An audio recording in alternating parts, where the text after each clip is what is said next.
অপূর্ব সুন্দর একজন মহামানবের কথা আছে, ইউসুফ আলাইহিস সালাম। আমরা সূরা ইউসুফ পড়তে শিখি নাই এখনো। আমরা সবাই মনে করি সূরা ইউসুফ মানে হচ্ছে ইউসুফ জুলাইখার প্রেম কাহিনী, আমরা এটাই মনে করি। সূরা ইউসুফকে আল্লাহ পাক সবচেয়ে শ্রেষ্ঠ উপন্যাস বলেছেন, আহসানুল কসাস। একটু গভীরভাবে পড়ে দেখবেন অর্থগুলো। এটা ইউসুফ জুলাইখার প্রেম কাহিনী নয়, এটা ইউসুফ আলাইহিস সালামের সাথে তার বাবার মহব্বতের কাহিনী। এটা পিতা আর সন্তানের মহব্বতের কাহিনী। এত মহব্বত যে সন্তান 20 বছর আগে হারিয়ে গেছে, যে সন্তান কূপ থেকে রাজপ্রাসাদে, রাজপ্রাসাদ থেকে জেলখানায়, জেলখানা থেকে আবার মিশরের গভর্নমেন্ট মানে পলিটিক্যাল পাওয়ার এসেছেন। বাবা কিন্তু এটা জানেন না, কিন্তু সন্তান যখন একটা জামা পাঠিয়ে দিচ্ছে, জামা, এই কমিজটা নিয়ে যাও, আমার বাবার চোখে দিও, বাবা দৃষ্টি ফিরে পাবে। ওই কমিজ নিয়ে যখন কিছু মানুষ আসছে তার বাসার সামনে, তিনি বলছেন, ইন্নী লাআজিদু রিহা ইউসুফ, আমি আল্লাহর কসম ইউসুফের গন্ধ পাচ্ছি। এটা মারা বুঝতে পারবেন, সন্তানের গন্ধ পাওয়া যায়। বাবারা বুঝবো, সন্তান মায়েদের আমাদের ছেলে মেয়েদের গন্ধ আমরা বুঝি, এটা আমার ছেলের গন্ধ, এটা মেয়ের গন্ধ। ইউসুফ আলাইহিস সালামের কামিজ আসছে 1200 মাইল দূর থেকে, আরো বেশি বা কম হবে, আর এখানে তার বাবা গন্ধ পাচ্ছেন। মোহাব্বত, এই কথাটা, এই আয়াতটা আসলেই চোখ দিয়ে পানি বের হয়ে যাবে।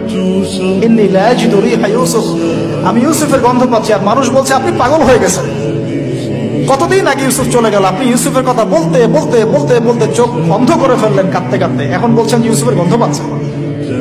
সুবহানাল্লাহ। তো সূরা ইউসুফ পিতা আর সন্তানের প্রেম কাহিনী, মহব্বতের কাহিনী, ট্র্যাজেডি লাইফের। ভাইদের ষড়যন্ত্রে চলে গেলেন কূপে, কূপ থেকে রাজপ্রাসাদে, রাজপ্রাসাদ থেকে জেলখানায়। জেনার আহ্বান করছে তাকে, তিনি বলছেন মাআযাল্লাহ, আমি আল্লাহর কাছে আশ্রয় প্রার্থনা করছি।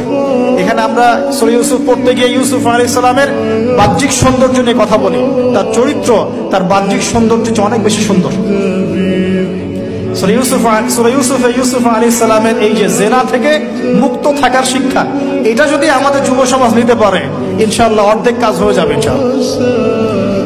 কত পার্সেন্ট যুবক আছে বলেন দেখি, একটু অনেস্টলি বলেন, সূরা ইউসুফ আলাইহিস সালামের মতো এরকম তাকওয়া, পরহেজগারিতা, জেনা মুক্ত জীবন যেমন করতে পারে। আমরা তো আরো ইচ্ছা করে প্রেম করি, অ্যাফেয়ার করি, রেপ করি, এই করি সেই করি। আর তাকে অফার করা হচ্ছে সম্ভ্রান্ত পরিবারের একজন রাজার স্ত্রী। ক্বালাত হাইতা লাক ক্বালা মাআযাল্লাহ। তাহলে এই মহামানব জীবন থেকে শিক্ষা আছে। আরেকটা বিষয় আছে, রুইয়াল হক, এখানে সত্য স্বপ্নের কথা আছে। তাই যারা বেশি পরহেজগার হবেন, আপনারা কিন্তু সত্য স্বপ্ন দেখবেন এবং স্বপ্নের সত্যতা ডিনাই করবেন না। শেষ জামানায় মুমিনের স্বপ্ন বেশি বেশি সত্য হবে। যদি সত্য স্বপ্ন দেখেন, ভালো স্বপ্ন দেখেন, প্রিয়জন, কোন প্রিয় মানুষকে বলবেন। যদি দুঃস্বপ্ন দেখেন, খারাপ স্বপ্ন দেখেন, কাউকে বলতে যাবেন। এখানে পড়লে আপনি দেখবেন কাফেরের স্বপ্ন সত্যি হয়েছে। আরেকটা স্ট্র্যাটেজি আছে সূরা ইউসুফে, এর আগে একটা লেকচারে বলেছিলাম। ইউসুফ আলাইহিস সালাম এমন অর্থনৈতিক পরিকল্পনা গ্রহণ করেছিলেন যার ফলশ্রুতিতে